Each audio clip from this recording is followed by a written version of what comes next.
Hello everyone. So in this video we are going to discuss the solution to this problem which was asked in JEE Main 2025. This question was asked to me by one of my students as a doubt, and the doubt was not uh, for the entire question. In particular, there's one first statement that the x transpose A x is equal to 0. Can we use this information in a quick way to find out what is the behavior of A? We notice that the X transpose is X, Y, Z row matrix, and again we have to take the full elements of the matrix A, B, C, D, E, F, G, H, I form, and then X we have to append at the end, again like a column matrix X, Y, Z, and that is equal to 0 to the right hand side. Now, if we do these calculations, of course, and we compare, we get one set of relation between A, B, C. And again, the two other set of relation we get from these two information. And by using all these three sets of relation, we will find the values of A, B, C, D, E, F, G, H, I, and we get the full matrix A. And then we will use that matrix to find out the determinant of adjoint of twice of A plus I, and we compare with this 2 to the power alpha, 3 to the power beta, 5 to the power gamma, and we find out the values of alpha, beta, gamma, and further we have to find out the sum of the squares of it. So this is one usual way, but can we do better and faster? So I realized that we can make it faster, and that I want to share. The thing is that here I have a X transpose A X is equal to null matrix, zero matrix. Now notice that the matrix A is a 3 by 3 matrix. So X transpose is going to be, because X is a row matrix, column matrix. So X transpose will be the row matrix of order 3 by 1. 1 by 3. Why I'm saying 3 by 1? Otherwise the product will not be defined. So 1 by 3. Then only the product will be defined. And further the X is already 3 by 1. So we notice by multiplication, this null matrix is going to be 1 by 1 matrix. Means first one single element in it. And there is the crucial information we have. We cannot overlook. But we use this information wisely. We can get the behavior of this A, the matrix A, or the nature of this matrix A, and we don't have to evaluate all these A, B, C, D, E, F, and all these things. So that is the thing. So what we can understand from here, that this is a 1 by 1 matrix we have to keep in mind. Now, notice that any matrix A can be written as the sum of a symmetric and a skew symmetric matrix. This is a very fundamental thing what we learn in class 12th. So the idea is that A is a matrix which can be written as half times A plus A transpose plus half A minus A transpose, which is the sum actually. So this can be written as P, this is Q, and P is symmetric. P is symmetric means I can write P transpose is equal to P. And Q is a skew symmetric because Q transpose is equal to minus Q. This thing we know from our class 12th knowledge. Now, I can write this A, the matrix A is equal to P plus Q.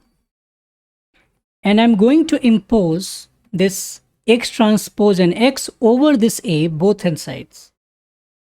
So how do we impose both sides? I can write X transpose AX. And also here I can write X transpose PX, and on Q I can write as X transpose QX. So once I write this thing, we have to understand this matrix. This matrix, let's say this matrix is U. So what about the U we can say? Already Q is a skew symmetric matrix. So what about the U? U must be skew symmetric or maybe skew symmetric. Let's check it. So if you say that the U transpose, which is X transpose QX, the whole transpose, what we get is going to be X transpose again, because when you do the transpose, the order of the product will reverse. So this will give the X transpose, and there's a Q transpose and again X. But Q transpose is a negative Q because we have already established that the A minus A transpose is a skew-symmetric matrix. So this will give you minus of X transpose QX. So this is going to be a skew-symmetric matrix, correct? If the U is a skew-symmetric matrix, you notice what is going to happen. What you can say about this? U is a skew-symmetric matrix, but U is a matrix with element 1. So U is a matrix with element 1. So how it can be skew-symmetric? Means U transpose and minus U both should be same. So if you have only one element, let's say the element is A, and you want to make a transpose, you get the same element back. But that should be negative of the previous element. How it is possible? It is possible only if the A is equal to minus A. It means A will be 0. It simply means that this X transpose QX, since Q is a skew-symmetric, that must be a 0 matrix. If this is a 0 matrix, we can directly say that X transpose AX is equal to X transpose PX, correct? Now notice one thing. Since X transpose AX is equal to 0 given to you in the beginning at the information, so I will say that this is going to be null matrix. So we are left with X transpose PX. Now notice this is a null matrix here. So this X transpose and X have no such XYZ 0, 0, 0 is not information, no information like this. But even if you do that, if you remove this thing, you notice that the P must be a 0 matrix. If P is a 0 matrix, then only this entire product will be 0. If you are assuming that X transpose and X means X is not a null matrix of like a column matrix. So P is equal to 0 implies that A plus A transpose is 0. It means A transpose is equal to minus A. So our desired matrix must be a skew-symmetric matrix, correct? If A is a skew-symmetric, let me write it. So it's skew-symmetric, then it is actually less effort we have to make to find out those values. Now, one thing also I want to convey, since this property establishes that when Q is a skew-symmetric, we have X transpose X is equal to 0, we can just reverse this whole concept. Means whenever it says that X transpose QX is 0, I can see that Q is a skew-symmetric. And the same thing we can apply in the beginning for this matrix A. Whenever I say that the X transpose AX, because this is going to be a 1 by 1 matrix, I don't know about the A matrix, what is the behavior of it, what is the nature of this matrix, whether it is skew-symmetric or symmetric. But since I know it is a 1 by 1 matrix and X transpose AX is equal to 0, A must be a skew-symmetric. Here we use the fact that Q is a skew-symmetric to establish that X transpose QX is equal to null matrix. But here, since it is given as a null matrix, I can make that conclusion that A must be a skew-symmetric. All right. After getting this A is skew-symmetric, the further calculation will be easier. But since we are solving it, so let me take the full solution in this video. So for that, I'm going to solve it further. By the way, the doubt of that student is clear already, that how do we do it faster? So how do we do it faster now? That since A is skew-symmetric, I can assume the matrix as 0, A, let's say B here, then minus A, minus B, 0, C and minus C, and then 0. Now you notice that you can apply the A times 1, 1, 1 So a times 111 is going to be, when we calculate it, so we get 0 a plus b is equal to 1, then minus a plus c is equal to 4, and minus b minus c is equal to negative 5. Notice from there we take this first, second and third, and we add first and second. So we are getting b plus c is equal to 5. And already I have b plus c is equal to 5 established from the equation number 3. So we are not getting any significant thing from here. So we go for the second information. So second one, what we have is 0 ab, negative a 0 c, then negative b minus c 0 times 1 to 1, and that's equal to 0 4 negative 8. So let's multiply. So here what we are getting is 2a plus b is equal to 0, then minus a plus c is equal to 4, and minus b minus 2c is equal to negative 8.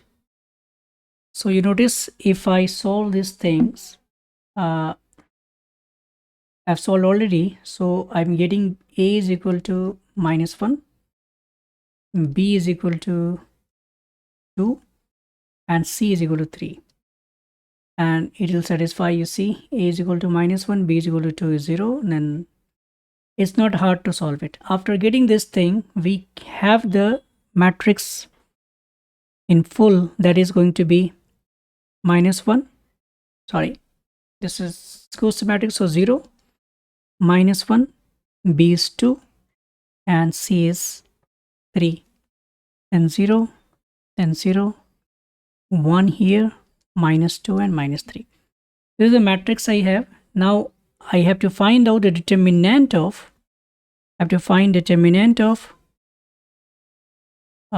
this quantity, means the determinant of adjoint of 2 times a plus I. You notice a plus I is any matrix, and I want to find out the determinant of adjoint of this thing.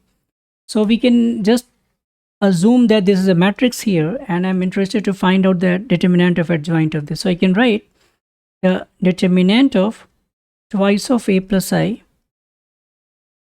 and to the power 2, because it all are going to be a 3 by 3 order matrix. So I'm applying the determinant of adjoint of a property. Now this a plus I is going to be a 3 by 3 order matrix. Those 2 will come out 3 times, so 8, but there was a 2 there, so it will become 8 to the power 2 here. And now we are left with a plus I determinant. So a plus I determinant is 64, by the way, and a plus I means we are adding I to it. So this will give you a matrix with 1, minus 1, 2, 1, 1, 3, minus 2, minus 3, 1.